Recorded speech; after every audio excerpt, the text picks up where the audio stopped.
أعوذ بالله من الشيطان الرجيم. بسم الله الرحمن الرحيم. الحمد لله معز الإسلام بنصره ومذل الشرك بقهره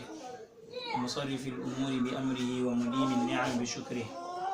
جعل الأيام دولا بعدله والعاقبة للمتقين بفضله وجعل دينه على الدين كله. أعوذ بالله من الشيطان الرجيم. بسم الله الرحمن الرحيم. الحمد لله معز الإسلام بنصره ومذل الشرك بقهره ومصرف الأمور بأمره ومديم النعم بشكره. جعل الأيام دولا بعدله والعاقبة للمتقين بفضله وجعل دينه على الدين كله. نحمده على القدر خيره وشره ونشكره على القضاء حلوه ومره. أنعم على العاصي بستره ورزق الكافر مع كفره. ومن آياته أن تقوم السماء والأرض بأمره. وأشهد أن لا إله إلا الله وحده لا شريك له وأشهد أن محمدا عبده ورسوله صلى الله عليه وعلى آله وصحبه وسلم تسليما كثيرا. أما بعد، إخوة الإيمان، السلام عليكم ورحمة الله تعالى وبركاته. وفي وقف الله سبحانه وتعالى وبلتي أجوان دفواني أسكوي láti tún fi ọ̀rọ̀ Ọlọ́run bá lékèọlá àti sunna nabi Muhammad sallallahu alayhi wa sallam láti tún máa ṣe àlàyé fún wa. Abẹ́ Allah subhanahu wa ta'ala sírísílẹ̀ tí a fẹ́ bẹ̀rẹ̀ yìí kí Ọlọ́run kí ó jọ kó ṣe ní ìgbà tó yẹ pé yóò wúlò fún ẹni tó ń sọ àti àwọn tí wọ́n máa gbọ́, kí ó wá jẹ́ kí a bá gbogbo àwọn ìgbìyànjú wa lójú ọ̀nà ẹ̀sìn, ó jẹ́ kí a bá ní ibi tí ó ti ń lérè, kí ó má dá gbogbo àwọn ìgbìyànjú wa ní ojú ọ̀nà sí kó má dá lù wá ní àyà. Ẹ̀rí ní òní yìí eléyìí tí a fẹ́ lọ sí ibi bẹ̀, àgbàlérò láti jẹ́ kó jẹ́ nǹkan tó yẹ pé yóò tẹ̀léra wọn bi'idhnillahi ta'ala. A sì pé unwanu gbogbo ẹ̀ tí a lè pò ní ibi tíìmù gbogbo ẹ̀ wọn la pè ní aqwalun wa af'alun tunafi tawhid. Àwọn gbólóhùn, àwọn ọ̀rọ̀ àtàwọn iṣẹ́ tọ́mọ èèyàn máa ń ṣe tó jẹ́ wípé ó máa ń kó bá at-tawhid. At-tawhid ni nǹkan tí Allah subhanahu wa ta'ala pa ànábì láṣẹ lálákọ̀ọ́kọ́ wípé ká má mọ̀rún pẹ̀lú òun. Ẹlòmíì ti gbà wípé tí wọn bá ti foríbalẹ̀ fún àwọn igi àbí òkúta àtàwọn nǹkan bẹ́ẹ̀ lọ́nà táwọn èèyàn sìn, ó dà wípé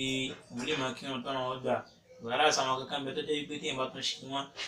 yóò kó bá nǹkan tá à ń pè ní at-tawhid, tó wá jẹ́ wípé yóò máa níbàámu àbí a máa sọ wípé yóò máa kẹgbẹ́ pẹ̀lú ẹni tó jẹ́ wípé ó mú orogún pẹ̀lú Allah subhanahu wa ta'ala náà ni. Ànábì sallallahu alaihi wasallam sì kì í sẹ́ni tó pa tawhid yìí fá láìmọye ọdún nítorí kó tó wá lọ sí ìlú Mẹdínà kí wọ́n tó wá tó wá pa ní àwọn àṣẹ àwọn nǹkan míì. Ẹ̀rí táwa sọ pé aqwalun wa af'alun tunafi tawhid, àwọn nǹkan tí ó kó sí ọ̀ndà tọ́pìkì ó pọ̀. So ní ọ̀ndà rẹ̀ àwọn nǹkan tí ó kó síbẹ̀ a lè rí as-sihru wa sha'wada, idán àti àṣàsí, eré tá a fẹ́ fi bẹ̀rẹ̀ lónìí bi'idhnillahi ta'ala. Nínú ẹ̀ kéèyàn máa sọ wípé òun ní máa kọ̀kọ̀ àwọn nǹkan mí bẹ tó jẹ́ pé táwa sọ pé tunafi tawhid, ó ń bẹ ní ẹ̀ tó jẹ́ pé yóò kó bá tawhid lódindi ni, ìyẹn ni pé yóò bá tawhid jẹ́. Tó sì ń bẹ ní ẹ̀ tó jẹ́ pé yóò dín tawhid kù, yóò máa kẹ́gbẹ́ pẹ̀lú alákọ̀ọ́kọ́ pẹ̀lú wípé haram ní méjèèjì, èèwọ̀ ni kí tawhid ò dínkù, ká máa gbìyànjú kí tawhid ó pé ni, gẹ́gẹ́ bó ti jẹ́ wípé tawhid ò gbọdọ̀ bàjẹ́ náà. So àwọn nǹkan tí à ń sọ yìí gẹ́gẹ́ bí idán àbí àṣàsí, kéèyàn máa ṣàṣìyàn, kéèyàn máa sọ wípé òun ní máa ń tọ́ pé Allah subhanahu wa ta'ala nìkan ló ní mọ̀ nípa rẹ̀, gẹ́gẹ́ bí àṣírí táwọn kan náà ń ṣe irú ẹ̀ lónìí tí a padà ṣàlàyé bi'idhnillahi ta'ala. Nínú ẹ̀ ó náà ní kọjá wípé ọmọ ènìyàn ta'liqu at-tama'im aw ta'alluqu at-tama'im, kéèyàn máa gbé nǹkan sọ́rùn àbí gbé nǹkan mápá, gbé nǹkan má ìdí bàdí. Wọ́n ṣe àwọn èèyàn nìkan ni wọ́n ń ṣe bẹ́ẹ̀, kódà tó fi dórí àwọn àfáà àwọn náà ń ṣe irú ẹ̀. Àwọn kan tí a fẹ́ máa gbé ibi báyìí ṣàlàyé nìyẹn. So àti bẹ́ẹ̀ bẹ́ẹ̀ lọ, kódà tí a bá sọ̀rọ̀ ọdún tán bi'idhnillahi ta'ala fẹ́ ṣàlàyé nípa nǹkan tá à ń pè ní rúkìá tó jẹ́ oògùn fún idán. so atoni àwọn ruqya shar'iyya gẹ́gẹ́ bẹ́ẹ̀ náà ní ruqya shirkiyya tó jẹ́ kó bá sharia mu àti tí ó bá sharia Nabi Muhammad sallallahu alaihi wasallam mu so ètò bá sharia mu bẹ́ẹ̀ yẹn ló ṣe déédéé ètò bá sharia mu yẹn irú ilé nísìnyí ó tó kó sí under ìkan náà nǹkan tó ń kó bá tawhid àti bẹ́ẹ̀ bẹ́ẹ̀ lọ nínú àwọn nǹkan tó yẹ pé níbi bí a padà máa ṣàlàyé bí ní láì ta'ala tí ó sì jẹ́ series ẹwà rí torí àsìkò tí kò sí tíra ilé tí a máa ti ṣe àgbéyẹ̀wò àwọn nǹkan tí a ń sọ yìí òun náà ni tíra fáwọn al-Hakami tí wọ́n pè ní Sulamul Wusul ila Ilmil Wusul tíra yìí wọ́n fi ń ṣàlàyé nípa tawhid náà ni so gbogbo àwọn tá a ti ń sọ yìí ó wà nínú àwọn tíra yìí so kó wá lè bá rọrùn so pàápàá jùlọ fún tó bá jẹ́ akẹ́kọ̀ọ́ mà jẹ́ pé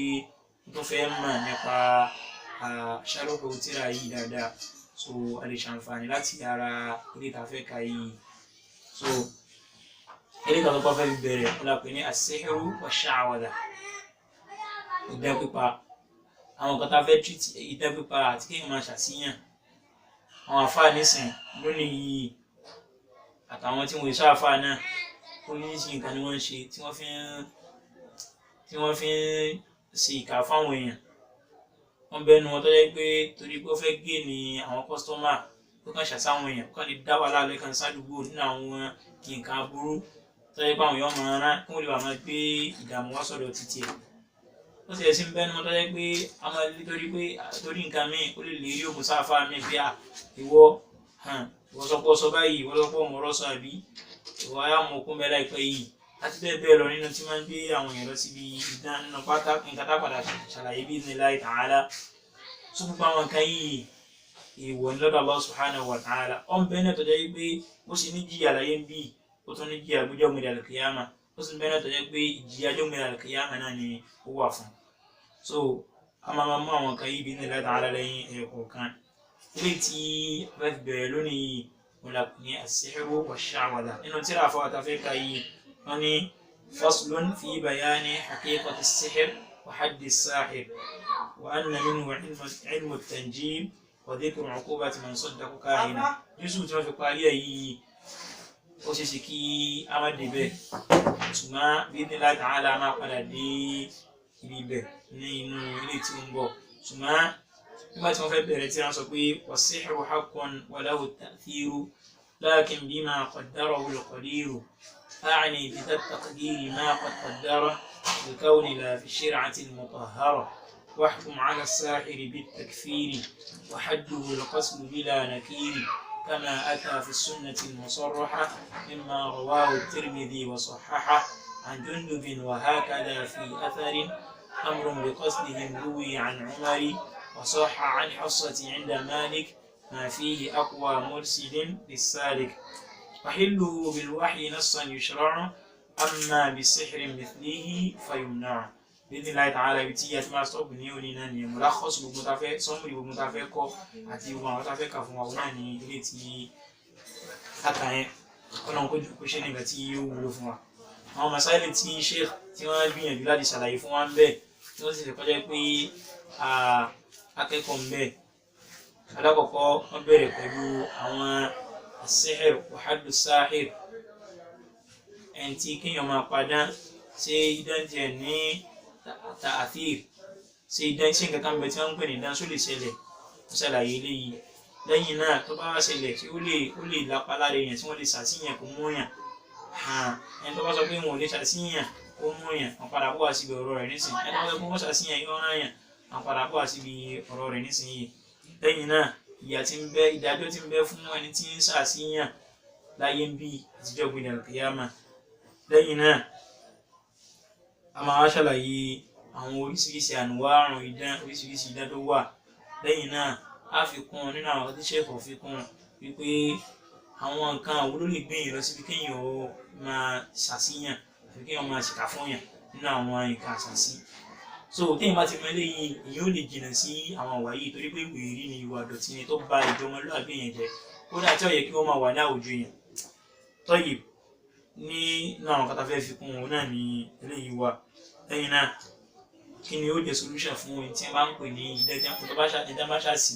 kí kí ni ó jẹ́ solution fún ṣé á gbé lọ sọ́dọ̀ àfáà tó jẹ́ pé àwọn náà wọ́n máa pe oríṣiríṣi àwọn kan lórí ni tí ò ń ṣe nǹkan tó bá súnà nàbí mu àbí nǹkan kan wà tó bá súnà nàbí mu téèyàn lè fi wu àwọn kan yìí ìdí ńlá ìtàn ara máa yàn sí gbogbo ibi bẹ̀rẹ̀ náà. Tayyib, Sheikh sọ wípé as-sihru haqqun wa lahu ta'thiru lakin bima qaddarahu al-qadiru. ìtẹ́ fi bẹ̀rẹ̀ ni pé hal lis-sihri haqiqa, ṣé ìtẹ́ ń pè ní idán sí ń bẹ? Idán lórí eléyìí wọn náà ní wípé idán ń bẹ haqqun, wọ́n lè ṣàṣìyàn tí ó sì mọ́yàn. kí ni ó jẹ́ ká mọ eléyìí wọn náà ní wípé ilé wọn kò fẹsẹ̀ nílẹ̀ láti inú tírà Ọlọ́run ọba àdékọ́ láti sunnah Nabi Muhammad sallallahu alayhi wa sallam. tó bá jẹ́ pé wọ́n lè ṣàṣìyàn kó náà yẹn ni àwọn Fir'aun. Ọlọ́run ọba àdékọ́ ló ní sọ̀rọ̀ Fir'aun àti Musa nínú Al-Qur'an wípé wọ́n pe ànábì Ọlọ́run Musa ní òpìdán. wọn náà wá lọ áyà àwọn òpìdán pé wọ́n wá bá kojú Musa tó fẹ́ gba gbogbo àwọn ọmọ Ísírẹ́lì lọ́wọ́ Fir'aun yìí. so ilé ìjẹ́ pé yé wa wípé idán ń bẹ o. lẹ́yìn náà Ọlọ́run ọba àdékọ́ láti ẹ̀sọ́ náà Suratul Baqarah gan pé wa ma hum bidharrina bihi min ahadin illa bi idhnillah. bẹ́ẹ̀ sì ni idán fún ò lè fi ṣe ìkà fún yàn kọ́ wá yàn àyàfi pé pẹ̀lú ìyọ̀ǹda Ọlọ́run ọba àdékọ́ ọlá ni o. ó fẹ́ Ọlọ́run ọba àdékọ́ ọlá fi nílẹ̀ wípé wọ́n lè ṣe kí ni o, wọ́n lè ṣàṣìyàn tí ó ṣe kí ni o, tí ó rán yàn. àmọ́ gẹ́gẹ́ bí Sheikh ti sọ nínú mọ̀dúnmọ̀ ilé tí a ń kà lọ pé lakin bima qaddarahu al-qadiru, pẹ̀lú tí Ọlọ́run ọba àdékọ́ láti kádàrá kalẹ̀ ní o. ẹni tí wọ́n ṣàṣì tí ó mú onínà tó jẹ́ pé Ọlọ́run ọba àdékọ́ láti wà náà kádàrá Ọlọ́run pé ẹni yìí dédé àsìkò báyìí nǹkan kó ṣẹlẹ̀ sí, bóyá orí ó fọ́ ni o, bóyá yóò ṣaláìsí ni o, bóyá ojú rẹ̀ ó kún bẹ́ẹ̀ ni o, bóyá iṣẹ́ rẹ̀ ò ní lọ dédé mọ́ ni o, àti bẹ́ẹ̀ bẹ́ẹ̀ lọ nínú àwọn nǹkan tó yẹ pé inú àwọn onírànyàn dán tí ó máa ń ṣẹlẹ̀ sí yàn. so lahu ta'thir, lóòótọ́ ó lè ṣẹlẹ̀ sí yàn. ó ń bẹ́ẹ̀ náà tó yẹ pé tó máa ṣe sí yàn ojú ní ó kún bẹ́ẹ̀. ó ń bẹ́ẹ̀ náà tó yẹ pé àárẹ̀ ni èèyàn máa sí kìlọ̀ ni. ó ń bẹ́ẹ̀ náà tó yẹ pé kò ní mẹ́wàá wù ni yọkùn máa wùwà kí wà náà káàkiri nínú àwọn kan tí ó kì í ṣe tẹ́lẹ̀tẹ́lẹ̀. ó sì ń bẹ́ẹ̀ náà tó yẹ pé èèyàn ká lè kún bẹ́ẹ̀. ó lè gba làákàyè ẹlòmíì tó yẹ pé kò ní làákàyè mọ́ tó yẹ pé ó mú lọ́pọ̀ lọ́tẹ́lẹ̀tẹ́lẹ̀ ó dẹ̀ tí wọ́n mọ̀ sí dáadáa mọ́ àti bẹ́ẹ̀ bẹ́ẹ̀ lọ nínú àwọn oríṣiríṣi dáadáa máa ń ṣe síyàn. so lahu ta'thir lakin bima qaddarahu al-qadir. àmọ́ yóò ṣàṣìyàn yóò sọ wípé kíníkíní kan ìlú ẹni bẹ́ẹ̀ láti mọ̀ wípé ọba ọfẹ́ ṣe déédéé kádàrá Ọlọ́run ọba àlekè ọlá ni. tá a bá ti ń sọ̀rọ̀ nípa kádàrá káyà síbẹ̀ yẹn náà gẹ́gẹ́ bí Sheikh náà ṣe yà síbẹ̀ wípé أعني بذا التقدير ما قد قدره في الكون لا في الشرعة المقدرة. أما قدر طلع بالك لما قدر اسمجي أني القدر الكوني أسني القدر الشرعي. القدر الكوني طيب طلع بالك ولا قدر عليه لو أبا في الله منيو أبا في الله بالك ولا منيو ولا صدق قدر به يبوسينه Ọlọ́run ọba àlekè ọlá yẹn tó bá fẹ́ ìtọ́nà ọba nífẹ̀ẹ́ sí tó sì yọ́nú sí oní kí gbogbo wọn máa jẹ́ mùsùlùmí. àmọ́ àwọn kan bẹ tó jẹ́ wípé wọ́n padà jẹ́ kèfèrí. Ọlọ́run ọba ò yọ́nú sí kí wọ́n jẹ́ kèfèrí, ṣùgbọ́n torí pé Ọlọ́run ọba àlekè ọlá ti kádàrá rẹ̀ pé kèfèrí làwọn jẹ́, so Ọlọ́run ò sì yọ́nú sí. wala yarda li ibadihi al-kufr. al-qadaru ash-shar'i òun lè tọ́jú wípé nígbà tó ṣẹlẹ̀ sí Ọlọ́run ọba àlekè ọlá ó nífẹ̀ẹ́ rẹ̀ ó sì ṣẹ̀dá rẹ̀ pé kí nǹkan yìí máa ṣẹlẹ̀. so Ọlọ́run ọba fẹ́ ká máa jẹ́ mùsùlùmí, àwọn fi jẹ́ mùsùlùmí báyìí ká máa dúpẹ́ lọ́dọ̀ Ọlọ́run kọ́ náà ti wá ní mùsùlùmí. so àmọ́ níta fẹ́ lò ń bẹ̀ òun ni pé classification wà ní idán kó sí ní ọ̀dà kádàrá tá à ń sọ̀rọ̀ rẹ̀ yìí. classification ilé ìtọ́jú pé Ọlọ́run ọba ò yọ́nú sí kí wọ́n ṣàṣìyàn kò mú yẹn o, torí pé tọ́jú pé Ọlọ́run ọba yọ́nú sí kí wọ́n ṣàṣìyàn kò mú yẹn ni àwọn Yorùbá máa ṣàṣìra wọn lọ káàkiri nísìnyí tí wọn ò sì ní jẹ́ lẹ́sẹ̀. ṣùgbọ́n torí pé Ọlọ́run ọba àlekọ́ ló yọ́nú sí ìlú ilé nísìnyí á sọ wípé nǹkan ìwọ ni nǹkan tí wọ́n ń ṣe. Ọlọ́run ọba àní bidha at-taqdiri ma qad qaddara fil kawni la fi shir'ati al-mutahhara. Tayyib, àti parí mas'ala alákọ̀ọ́kọ́ bẹ́ẹ̀ yẹn wípé ṣé wọ́n lè ṣàṣìyàn ṣó lè mú yàn, sọ wípé bẹ́ẹ̀ ni. kódà wọ́n ṣàṣà Nabi Muhammad sallallahu alayhi wa sallam ó sì mú o, àmọ́ Ọlọ́run fẹ́ fi kọ́ wa lẹ́kọ̀ọ́ ni káwọn máa bíbí kú bí káàkiri pé òṣèlú máa sọ pé wọ́n ti ṣàṣà Nabi. Ọlọ́run ọba àlekọ́ ló fẹ́ fi kọ́ wa lẹ́kọ̀ọ́ ni ká lè bá àmọ́ bí àwọn náà ṣe ṣe tí yóò bá ṣẹlẹ̀ sí wa. so kọ́lọ́n kọ́jọ kó máa kíyèsí wa ní gbogbo àwọn ojúkójú àti gbogbo àwọn tí máa ń ṣe sí tó máa ń ṣèkà fún yẹn o. so nítorí náà ní àti ara ilé yìí náà ẹ jẹ́ kí a lọ gbà wípé Ọlọ́run ọba àlekọ́ ọlá olóńkàdàrà gbogbo nǹkan o. wọ́n lè ṣàṣìyàn kó ṣe kí ni o kò ṣẹlẹ̀ sí yẹn o. Ọlọ́run sì fi kọ́ wa lẹ́kọ̀ọ́ wípé kó ṣẹlẹ̀ sáà Nabi Muhammad Ànábì sallallahu alaihi wasallam sì ṣe ìwòsàn pẹ̀lú al-mu'awwidhatan tí Jibril àwọn sókúlẹ̀ àwòdù méjèèjì tí Jibril sọ̀kalẹ̀ fún Ànábì Muhammad sallam ó sì jẹ́ tó yẹ wígí ni ó gbádùn. Níbi ní continuation ilé tá à ń sọ ó ní wahkum ala as-sahiri bit-takfiri wa hadduhu al-qatlu bila nakiri. Èyí tó kù ní sèṣe ìgbẹ́ sàlàyé ni pé ma uqubatu as-sahiri ajilan wa ajilan, àti ká sọ pé shar'an wa wa'idan, kí ni ìdájọ́ tí ó máa wà fún ẹni tí, kí ni ìyà tí ó máa wà fún ẹni tí máa ń ṣàṣìyàn, kí ni ìdájọ́ tí ó máa wà fún nítorí pé ń ṣèkà fún èèyàn tí ń tafàsí ń gbénú kòkò tafàsí náà mọ́lẹ̀ tí ó jẹ́ káwọn èèyàn nísinmi, kí ni ìdájọ́ tí ó máa wà fún tá bá gbámú sí láyé ń bí yìí àti ìbùdó al-qiyama. Alákọ̀ọ́kọ́ ọ̀nà ni pé ní al-qiyama uhkum ala as-sahiri, gbogbo tí bá ti ń padà fún yàn láyé as-sahiru bóyá ń kọ́ yẹn ni o àbí abúná fẹ́ lọ kọ́ sórí jẹ́ pé àti ká kọ́ yẹn ni o àti ká kọ́ idán ni o èèwọ̀ ni kódà ká ṣe. So èèyàn gbọ́dọ̀ sọ pé ẹni tó wá wò ní sí tó wọ́n fẹ́ lọ kọ́ ni pé báwo ni wọ́n ṣe lè ṣe nǹkan báyìí sí yàn, àwọn oríṣiríṣi àwọn oògùn aburú táwọn afáàn ṣe káàkiri nísìnyí. Kódà afáàn náà gbọ́dọ̀ ṣe mistake ṣe wá sí òdodo, àwọn máa fi oògùn lé káàkiri ni pé kí ni sọ yìí kíní kan ọ̀yá á nìkan máa yàgbẹ́ ní òru nísìnyí. Ó sì máa rí bẹ́ẹ̀ o, àmọ́ gẹ́gẹ́ bá sọ síwájú wípé gẹ́gẹ́ bọ́lá ọba àdékọ́ láti kádàrá ẹ̀ka rẹ̀ ni o. Nítorí náà ìdájọ́ alákọ̀ọ́kọ́ tó wà fún ẹni bẹ́ẹ̀ ni pé kèfèrí ni ẹni tó bá ti ń ṣàṣìyàn o, kèfèrí ni iṣẹ́ kèfèrí ni ó ń ṣe yẹn. Tí kọ́ba yìí tètè tó bá kú sórí ẹ̀ Ọlọ́run kò ní foríjì láíláí torí pé orí ẹbọ ló kú sí. Kí ló jẹ́ ká mọ eléyìí náà ni pé kò sí ẹni tí ó máa jẹ́ ẹni tí ó máa ṣàṣìyàn láyé àbí ẹni tí ó máa ṣe májík nínú àwọn òpìdán tí wọ́n kọ́ mọ̀ ní ayé bí yìí táwọn èèyàn máa ń fẹ́ràn láti lọ wò yẹn. Kò sí bí wọ́n ṣe máa ṣe àfikọ́jẹ́ pé wọ́n ti ní èṣù kan tí wọ́n jọ́sìn fún, èṣù yẹn ni wọ́n ń tẹ̀lé àṣẹ tiẹ̀ lẹ́yìn Allah subhanahu wa ta'ala, ilé lọ́sàn wọn di kèfèrí. Lẹ́yìn náà asọ́lẹ̀ kan wípé àti ẹni tí ń kọ́ ni o àti ẹni tí ń lọ kọ́ ni o àti ẹni tí ń kọ́ yẹn ni o wọ́n wá bá kèfèrí ni wọ́n. Kí wá ní ẹ̀rí eléyìí láti ọ̀dọ̀ nínú Al-Qur'an ni a ti rí. Ẹni tí ń kọ́ yẹn níbo láti rí ẹ̀rí pé kèfèrí ni. Ọlọ́run bá dìkan sọ́nà Suratul Baqarah wípé وما يعلمان ولكن الشياطين كفروا يعلمون الناس السحر. Ọlọ́run bá dìkan lá wọ́n ní àwọn kèfèrí àwọn Yahudi wọ́n sọ wípé Ànábì Ọlọ́run Sulaiman alayhi salatu wa salam ó ń pidán torí wípé Sulaiman gba gbogbo àwọn idán wọn nígbà tó wà lójú ayé tó wà láyé, ó gba idán lọ́wọ́ àwọn kèfèrí ìgbà náà, ó wá kó sí ọ̀ndà àbíọ́lá àgọ́ ọlá rẹ̀. Àtàyí Sulaiman wá kú tán alayhi salatu wa salam, wọ́n wá sọ wípé àṣẹjá lọ kó wọ́n wá rí gbogbo àwọn nǹkan yìí wọ́n wá lọ kó. Wọ́n sọ pé wọ́n á lọ parọ́ fáwọn èèyàn pé ẹ wò Sulaiman tẹ́ sọ pé Ànábì Ọlọ́run ni ó náà ṣe kí ni ó ń pidán o fẹ́ pé táwọn náà ṣe nǹkan tó lẹ́tọ̀ọ́ ni o. Ọlọ́run bá rí pẹ́lú àdìjẹ Sulaiman pé fama kafara Sulaiman yìí ṣe kèfèrí walakinna ash-shayatina kafaru, àwọn àlùjànnú tí wọ́n ń gbé irọ́ káàkiri àwọn ni wọ́n ṣe kí ni àwọn náà ṣe kèfèrí sọ́lọ̀. yu'allimuna an-nasa as-sihr, ẹ̀wọ̀n tí wọ́n sọ bẹ́ẹ̀ yu'allimuna wọ́n ń kọ́ àwọn èèyàn ní idán. wa ma unzila ala al-malakayni bi-babila Haruta wa Marut. Ọlọ́run bá rí pẹ́lú fama kafara Sulaiman walakinna ash-shayatina kafaru, àwọn kèfèrí yẹn ni wọ́n ṣe kí ni wọ́n ṣe àwọn ṣàìtọ́nù yẹn àwọn jínù yẹn àwọn ni wọ́n ṣe kèfèrí sọ́lọ̀ ọba àdìkọ́lá. Kí ni tá a fi pọ̀ mọ́ kèfèrí pé yu'allimuna an-nasa as-sihr, wọ́n ń kọ́ àwọn èèyàn ọ̀fẹ́ ìgbàdí ń kọ́ yẹn nísìnyí ó ti ṣe kèfèrí. yu'allimuna an-nasa as-sihr bí tá a ti rí aláwọ̀kọ́ nìyẹn. ẹni tá a sọ pé kọ́mọ̀ lọ́kọ́ náà òun náà níbo la ti rí ẹ̀rí jẹ ni pé Ọlọ́run wa yata'allamuna ma yadurruhum wa la yanfa'uhum, àwọn èèyàn yẹn wọ́n ń lọ kọ́ idán máa yàtọ̀ rú wọn nítorí pé yóò máa kópa lára bá wọn ni wà láyà ń fa àwọn ẹ lọ wo àwọn jẹ́ ń padà nísìnyí gbogbo àwọn afáàjà máa ṣògùn káàkiri yẹn ẹ lọ wo wọn kò dáa fún wọn tí wọ́n fẹ́ jáde kúrò nílé àwọn kan lálàáfíà gbogbo tí wọ́n dì mara kí wọ́n tó kúrò nílé kò ní jẹ́ kí wọ́n gbádùn wọn ó ní ètí ẹ̀ ń dì mọ̀ rí torí pé wọ́n jọ ń sàásíra wọn ni.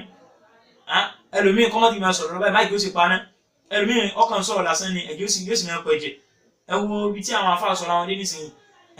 ẹ wo àwọn kìnìyàn Ọlọ́ni yata'allamuna ma yadurruhum, wọ́n ń lọ kọ́ ẹni tí ó ṣe kí ni o tí ó kù bá wọn wala yanfa'uhum tí wọn ò lè ráǹfààní kankan bẹ̀ walaqad 'alimu laman ishtarahu ma lahu fil akhirati min khalaq. Ọlọ́run bá rí ká sọ pé kó tó di kí wọ́n lọ kọ́ náà àwọn gánà ti mọ̀ pé tó bá dijọ́ ògbìn àlùkìyámà inú náà wọ́n bára wọn ma lahu fil akhirati min khalaq, wọn ò ní náà sí kankan lọ́dọ̀ Ọlọ́run bá rí kọ́lá ẹni tó wà sí lẹ́sìn kẹkẹ lọ́dọ̀ Ọlọ́run bá lè kẹlá jẹ́ omi nàìjíríà kìyàmà kí ni túmọ̀ rẹ̀ iná nínú bara rẹ̀ nù ó fi hàn pé yín tó gbẹ̀yìn nínú nọ́mbẹ̀ yẹn ó náà ní kí ni al-kufru ìwà kèfèrí kí wá ní ìwà kèfèrí téèyàn wù ó náà ní pé kí ni òyìn kú idán èèyàn sì lọ sí kí ni òyìn lọ kọ́ idán ó fi hàn pé àtẹni ń kọ́ ni o àtẹni ń kọ́ yẹn ni o kálọ̀ kí ìsara gbogbo àwọn afá tá a sọ pé àwọn náà fẹ́ lọ kọ́ gbogbo àwọn àṣírí táwọn afá ń gbé káàkiri yẹn ẹ má jẹ́ àtàrà wa kò sí ní jẹ́ àṣírí kankan ànábì òfin kankan pamọ́ fún wa nínú gbogbo tó jẹ́ wípé yóò wúlò fún wa umma yìí so tẹ́nìkan máa jókòó sínú ilé rẹ̀ kan sọ wípé òun láwọn àṣírí kan ẹ wá máa fowó gbà ẹ wá máa ṣe kíní kan tó wáyé pé inú súnà nàbí Muhammad sallallahu alaihi wasallam ló ti mú wá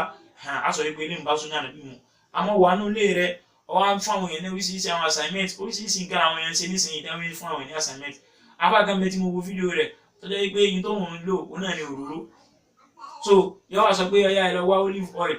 oil yẹn yọ wá sọ pé ọyá tó wá ti da gbogbo òru ẹ fi ra wá lórí báyìí ẹ wọ ẹ nẹ́fìlà wọn nẹ́fìlà àwọn kèsì nẹ́fìlà tí ó ní rúkú tí ó ní sùjúdù ní o tí ó ní forí balẹ̀ ń bẹ́ o yóò wá sọ pé tẹ́wá ti wá ṣe bẹ́ẹ̀ yẹn tán tẹ́wá ti fẹ́ kírun ẹ máa kásẹ̀ kan sókè oríṣiríṣi àwọn àṣà náà tí ó sì ẹnìkan tó wá pa àfa ẹ wá sọ pé àfa àdúgbò tèmi wá báyìí nísìnyí èmi ò ní olive oil àbí kí ni tẹ́ máa pè zaitun mi ọ sọ pé òun ò ní irú ẹ ipò òróró àjẹsù àjẹ kankan ní èmi ní àfa ẹ wá mi nígbà kí wá ní kíni kóhun lè sọ wá sọ fún ọ wípé ọ̀dà náà ẹ̀yin tí ń sáàgó kan mọ́ ní káwọn àti tẹ́lẹ̀ òjì ẹ̀yin tó tẹ́lẹ̀ ní òróró olive pé ìtẹ́yìn ó lọ wá òun náà ní kíni o òun náà ní òróró tẹ̀ ń lò yẹn náà àbábó kan àwọ̀lẹ̀ yìí gbọ́dọ̀ jìn tí ẹ̀mẹ́gìlá àgó kan lẹ́yìn náà ó tó fún wa láwọn oríṣiríṣi àwọn assignment àwọn ọ̀rọ̀ àrórí sọ máa yà tó rò kẹ́kọ̀ọ́ máa kópa lára báwọn èèyàn wà láyà fáwọn táwọn èèyàn sáfàní bẹ́ẹ̀ so ẹni tó wá fi jẹ́ pé kó máa ṣàṣìyàn ní òun sàmójútó àti gbogbo àwọn oògùn tó yẹ pé kò ní wúlò tí èsì oògùn paracetamol tí èsì oògùn tí ọmọ oògùn bá orí ń fọ́ mi tí èsì àwọn oògùn tó mọ̀ nìyẹn tó yẹ pé oògùn kàlọ́mà kí wọ́n lọ sọ̀rọ̀ pé wọ́n ní yàrá yẹn bí wọ́n sì tó ní yà ní àlùkìyàmà yàtà àlùkìyàmà lásán fún òun ní ọ̀dọ̀ náà bá dé sí o ibi kan mọ́ sọ Al-Qur'an lọ sọ o. lẹ́yìn náà oríṣiríṣi àwọn àyà tó tún sọ bẹ́ẹ̀ wípé àtẹ́tẹ́ ń kọ́ yẹn wípé irú àwọn bẹ́ẹ̀ ìwà kèfèrí ni wọ́n wù. lẹ́yìn náà wàhádùú al-qatlu bila nakir sheikh sọ pé ìyá rẹ̀ tí ó jẹ́ láyé táǹpé ní alhadu ìyá tayé nù àwọn àìsí kẹ́mbẹ́ tó yẹ pé téèyàn bá fi lè ṣe láyé ń bí i pé ó ní ìjìyà tọ́lọ́wọ́n bá kéèyàn mutí nísìn kéèyàn ṣàgbèrè nísìn yìí tí wọ́n fi lè mú wọn tí wọ́n sì rí wọ́n ṣe gbogbo àwọn proper things ẹ̀ kàn ṣe lórí pé wọ́n mú wọn kí wọ́n ṣe zìnà àbí wọ́n ṣe nǹkan amutí so ó ní ìjìyà tí wọ́n jẹ láyé ń bí i wọ́n sì tún tí wọ́n ti jìyà ayé ń bí i ó ṣe ṣe kọ́ ọlọ́run bá lè kọ́ láti foríjì wọn nìyẹn wọn ò ní yàrá kìyàmà àmọ́ àwọn ìyá kan bẹ́tẹ́ àwọn kẹ́kẹ́ bẹ́tẹ́ pé tí máa ṣe láyé ń bí yọjẹ́ yà lálùkẹ́ yàmà yọjẹ́ ẹ̀yọ kan táwọn sọ inú ẹ̀ àṣàsí ẹ̀yọ kan táwọn sọ yìí òun náà jẹ́ kan bẹ́ẹ̀ àṣàsí àti kí wọ́n máa pìdán mọ́yìn òun náà wá ó jẹ́ kan bẹ́ẹ̀ so irú eléyìí ìwọ ni oníwàhádù al-qatlu bila nakir ẹni tí ó bá jẹ́ wípé wọ́n ṣàṣìyàn wọ́n mú orí ẹ̀kú lọ́rùn ẹni ìdájọ́ ọlọ́run bá lè kọ́lá nìyẹn wọ́n ó ṣe kí ni o wọ́n mú orí rẹ̀ kúrò ní ọrùn rẹ̀ ni o so níbo láti rí léyìí ó ní kama ata fi sunnati al-musarraha mimma rawahu at-Tirmidhi wa sahhaha wípé gẹ́gẹ́ bó ṣe wá nínú sunna nabi Muhammad sallallahu alaihi wasallam láti ọ̀dọ̀ Imam Tirmidhi rahimahullahu ta'ala ó sọ wípé ní tí ó máa jẹ́ ìjìyà kódà nígbà tí Imam Tirmidhi tó fẹ́ bẹ̀rẹ̀ báàbù yẹn ní tó sọ ní wípé báàbù ma jaa fi haddi sahir ojúpọ̀nà ta fẹ́ bọ́ sí ìyẹn ni pé chapter ta fẹ́ bọ́ sí yìí o a fẹ́ máa ṣàlàyé nípa ẹni tí ó máa jẹ́ ìjìyà fún ẹni tó bá jẹ́ nílé ayé ń bí fún ẹni tó bá jẹ́ wípé wọ́n ń ṣe idán síyàn wọ́n ń ṣàṣìyàn wọ́n ń ṣèkà fún yàn. tọ́yì wọ́n wá sọ wípé wọ́n gba hadith yẹn wá wípé láti ọ̀dọ̀ Jundub an Jundubin wa hakadha fi atharin amrun bi qaslihim ruwi an Umar wípé wọ́n gbà láti ọ̀dọ̀ Jundub radiyallahu ta'ala anhu tó jẹ́ sahaba ìtọ́wọlé jù ní pé hadith yẹn mawquf ní ṣùgbọ́n hadith bẹ́ẹ̀ yẹn máa ní hukmu raf'u lọ́dọ̀ àwọn fún ní hadith afẹ́ lọ síbẹ̀ yẹn ìtafẹ́ ló bẹ́ẹ̀ ni wípé Jundub radiyallahu anhu sọ wípé haddu oní ànábì sallallahu alayhi wa sallam haddu sahiri darbuhu bis-sayf ẹni tí bá ti ń ṣàṣìyàn àbí ẹni tí ń pidán tí ń ṣe magic irú àwọn ilé ìdájọ́ wọn nílé ayé ń bí ni pé kí wọ́n mórí wọn kúrò ní ọ̀run wọn. lẹ́yìn náà kama ata fi Jundubin wa hakadha fi atharin wọ́n tó gbà wá lọ́dọ̀ ẹlòmíì náà amrun bi qatlihim ruwiya an Umar láti ọ̀dọ̀ Umar radiyallahu anhu Umar ibn al-Khattab wípé òun náà sọ wípé kí ni o kí orí wọn kí ó kúrò ní ọrùn wọn ní ìdájọ́ wọn gẹ́gẹ́ bí wọ́n sì bá láti ọ̀dọ̀ Amr ibn Dinar annahu sami'a Bujala ibn Abda. Amr ibn Dinar yìí ó sọ wípé òun gbọ́ Bujala ọmọ Abda tí yakulu wípé òun gbọ́ tí Umar ń sọ wípé yakulu Umar li katibi wọ́n sọ fún ẹni tí wọ́n bá kọ̀ọ̀kan wípé ọya kọ́ báyìí wípé kan tí mo fẹ́ máa kọ ìkalẹ̀ wípé anaqtulu kulla sahirin wa sahira àti tí ń padà mọ́ yẹn ni o tí ń ṣàṣìyàn lọ́kùnrin ni o àti lóbìnrin ni o ẹ mórí wọn kúrò ní ọrùn wọn ó tẹ́ wa lọ́rùn kò tẹ́ wa lọ́rùn ìdájọ́ Ọlọ́run lèyí ìwọ tí ọba yìí tẹ́ lọ́rùn ajẹ́ kó fẹ́ máa bọ́ lọ́wọ́ ọba àlekọ́ lájà sí ìtọ́lọ́wọ́ ọba àlekọ́ ládá ní ẹjọ́ náà nìyẹn ní ṣókí ó náà ní pé kí ni o Amr ibn Dinar wá sọ Bujala àbí Amr ibn Dinar wá sọ wípé faqatalna thalatha sawahir pẹ̀lú tí wọ́n mọ̀rù sọ yìí ọwá múrí èèyàn mẹ́ta kúrò ní ọrùn wọn pẹ̀lú pé wọ́n ṣe kí ni o wọ́n ṣe kà fún yàn tó ipá náà ronú sí dáadáa ìdájọ́ Ọlọ́run ọba àlekọ́ léyìí tí Ọlọ́run ọba àlekọ́ ládá yìí á mọ̀ pé ó yẹ kó rí bẹ́ẹ̀ torí pé omi àlàáfíà òun náà ni ẹni tí ó jẹ́ wípé ó ń ṣe dán sí yàn omi àlàáfíà àyè yẹn olófẹ́ dàrú yẹn tí òpìlẹ̀ kan bá wà ládùúgbò gbogbo onísìn yá máa sá fún ni a sì ní fẹ́ sẹ̀ torí ẹ̀ ló fi jẹ́ pé ìjìyà gbọ́dọ̀ wà fún kó lè bá máa jẹ́ ẹni tó yẹ pé yọ́ máa ṣẹ̀rù àwọn èèyàn láti súnmọ́rú àwọn àti bẹ́ẹ̀ yẹn so ní ṣókí òun náà ni wípé عن جندب وهكذا في أثر أمر بقتلهم روي عن عمر وصح عن حفصة عند مالك وطبع على طول حفصة جانا إنه معطب من مالكي يبقى حفصة نا دايو يجو بين وني جارية كتجا يبقى ونا ونساسي ياوا حفصة نعم ياوا nínú ilé Ànábì Muhammad sallallahu alaihi wasallam ni wọ́n wà ẹni ọmọ fún Umaru tí a sọ hadith wọn tán láìpẹ́ yìí wọ́n á sọ wípé ìyàwó Hafsa yìí radiyallahu ta'ala anha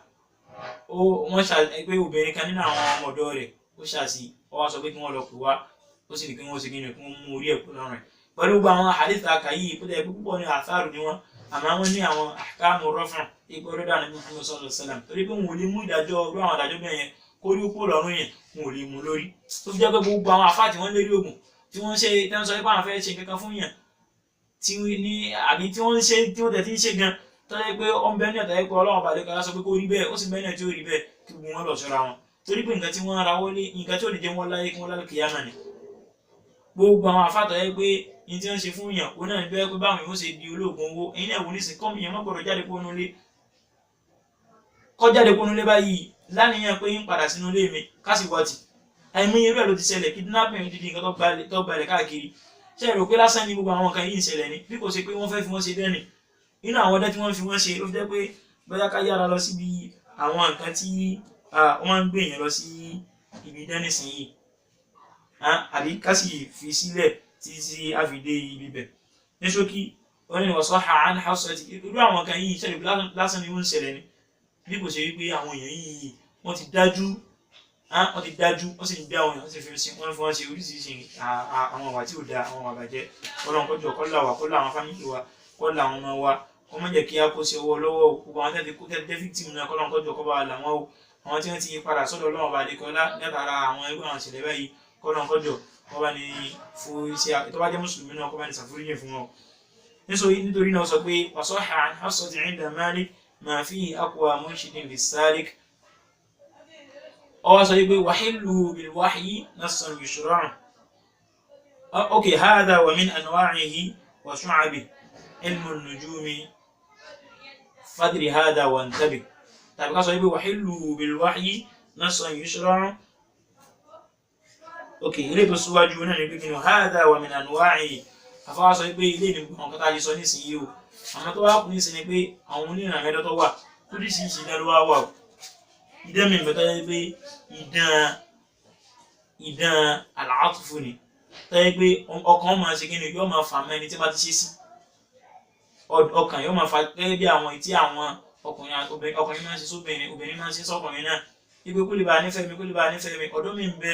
ibi tí ó ti bẹ̀rẹ̀ àgbákò rẹ̀ nù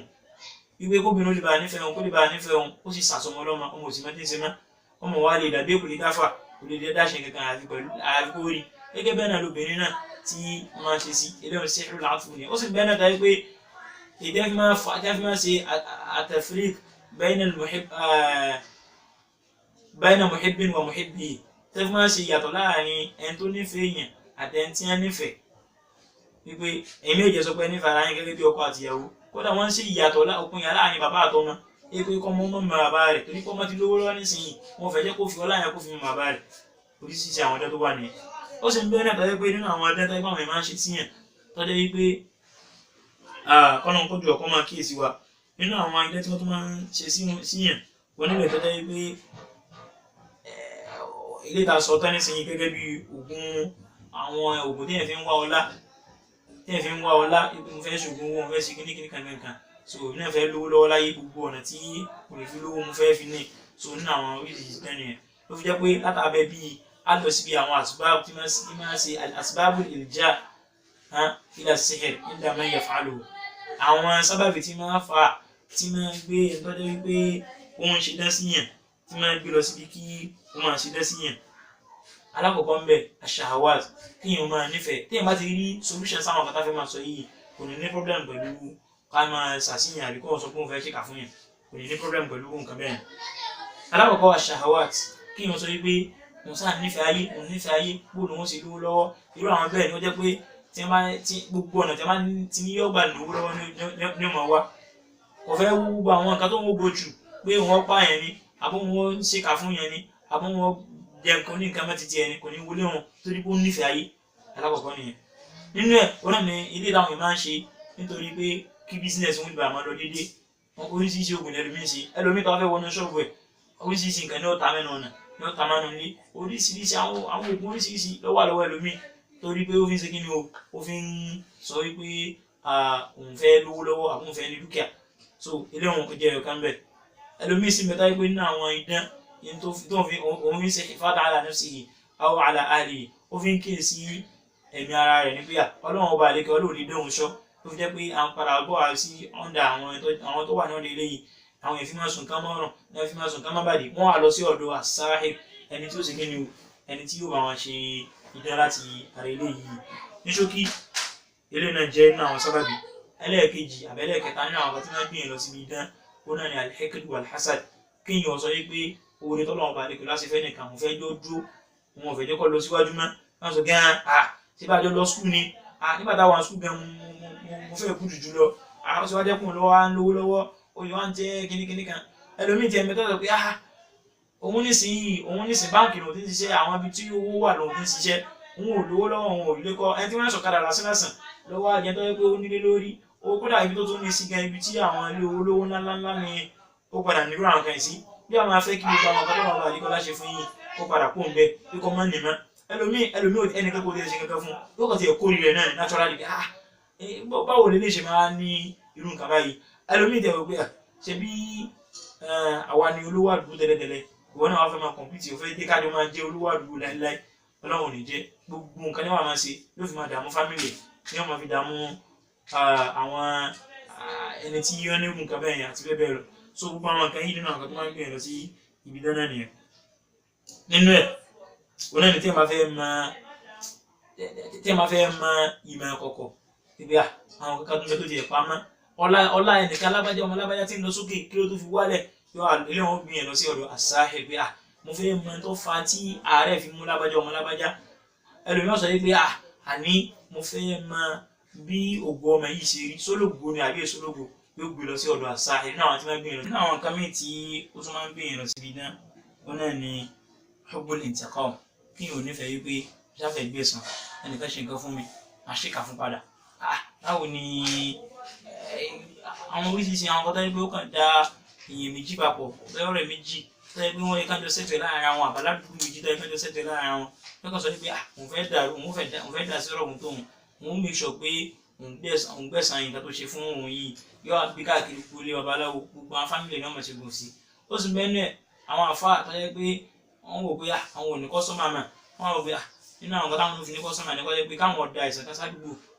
wọ́n ti máa bẹ́ẹ̀ máa ń ṣe ọlọ́run kọ́jọ́ kọ́ máa là wá ní gbogbo àtàwà ní àdúgbò wọn náà ẹ jẹ́ ká mọ bí a ṣe máa bá irú wọn lò so irú àwọn kan bẹ́ẹ̀ yẹn jẹ́ ká kíyèsí ara ní àti ara wọn nínú àwọn eléyìí tí ó jẹ́ pé ó máa ń gbìyànjú sí náà nìkan jẹ́ pé kí wọ́n fẹ́ máa ta àwọn èèyàn tẹ́lọ́rù náà kí wọ́n máa sọ pé mo fẹ́ máa ta àwọn èèyàn lẹ́ni máa ń ṣe àwọn màtíṣà yẹn táyà máa ń fowó káàkiri gbogbo àwọn cinemas káàkiri àti gbogbo àwọn show káàkiri wípé irú àwọn nǹkan tó ń ṣe yìí àwọn òtún rírú ẹ̀rí àwọn sáfẹ́ máa wò káàkiri sódú àwọn kan báyìí máa ń gbìyànjú sí ibi dán ẹ jẹ́ kí á jìnà sí gbogbo àwọn kan yìí tí wọ́n ti wá solution sí gbogbo àwọn nǹkan tí à ń sọ yìí kò ní ní problem pẹ̀lú nǹkan tí wọ́n ń pè ní ọ̀rọ̀ idán. tọ́yì ní masala tó parí tí ó jẹ mọ́ ọ̀rọ̀ idán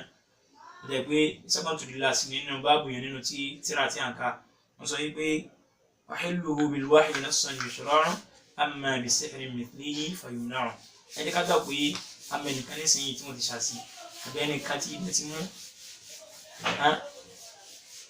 ajẹ́lágbà pé a ti mọ ẹnìkan tí ilé ti mú nísìnyí kí wá ní ó jẹ́ oògùn rẹ̀ a sọ wípé ní ṣókí ní tí ó máa jẹ́ oògùn rẹ̀ fún náà ní wípé kí ẹni tó jẹ́ wípé kí ẹni tí wọ́n ṣàṣì àbí àwọn èèyàn rẹ̀ kí wọ́n make sure pé yín tọ́nà ọba àlekọ́ ọlá tó sì lẹ́tọ̀ọ́ pé ká fi ṣe oògùn rẹ̀ fún náà ní ká fi ṣògùn ẹ̀ o àtúnwá ní gbé ẹni tí wọ́n ṣàṣì àtúnwá ní gbé lọ sí bí ọ̀dọ̀ àwọn babaláwo báwọn pásítọ̀ tí wọ́n máa pariwo já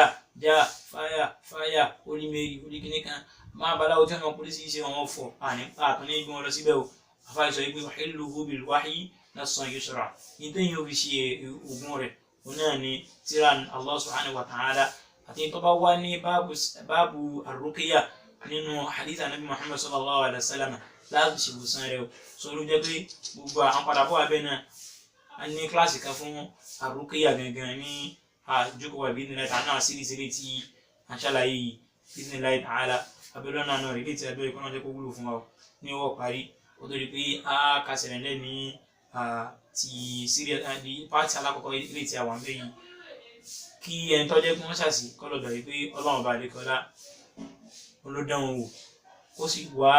kó sì jẹ́ ẹni tó jẹ́ pé ó ṣe sùúrù lórí àdánwò tó ọlọ́run bá lè kọ́lá ṣe sí yìí kọ́mọ́ àjẹpé ilé ni wọ́n máa bí káàkiri ni wọ́n máa sáré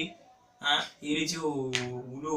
yóò wá bí káàkiri gbogbo ibi tí ọlọ́run bá lè kọ́lá ṣe lè wọ̀ mo ti mọ irú ẹnìkan bẹ́ẹ̀ àbí mo sọ pé mo lè sọ pé mo gbọ́ irú ẹnìkan bẹ́ẹ̀ rí lọ́dọ̀ mùsùlùmí tẹ́lẹ̀tẹ́lẹ̀ wọ́n gbé lọ rí pásítọ̀ kò gbádùn nígbà tí wọ́n padà tán pẹ̀lú idán náà ni o bàtí tí wọ́n padà dé bá ní babaláwo ni ó padà ṣe òpin ayé rẹ̀ sí o nílẹ̀ wo ní tó ti ní good beginning tẹ́lẹ̀tẹ́lẹ̀ ó ní ending tí kò gbádùn tí ò dáa àbílẹ̀ náà rẹ̀ kọ́nà kọ́jọ́ kọ́ máa sọ ọ̀tá ìgbìyànjú ọ̀tá láti lè bá a ṣe wá ní sùtà kọ́nà lákòókò máa sọ di òfò kọ́mọ̀ jẹ́ kí wọ́n lágbára lórí wa kọ́mọ̀ jẹ́ kí wọ́n lágbára lórí ẹbí wa wa sallallahu wa sallam ala nabiyyina Muhammadin wa alihi wa sahbihi wa sallam ilé ìta sọ yìí ilé tó bá ṣe déédéé ń bẹ̀ ọ̀dọ̀ ọlọ́run bá di kan lórí tiwa o ilé tó bá jẹ́ pé kò ṣe déédéé ń bẹ̀ ọ̀dọ̀ ìṣù ọ̀nà ni ó ti wá kọ́nà kọ́jọ́ kó yẹ wá ìṣù assalamu alaikum wa rahmatullahi ta'ala wa barakatuhu.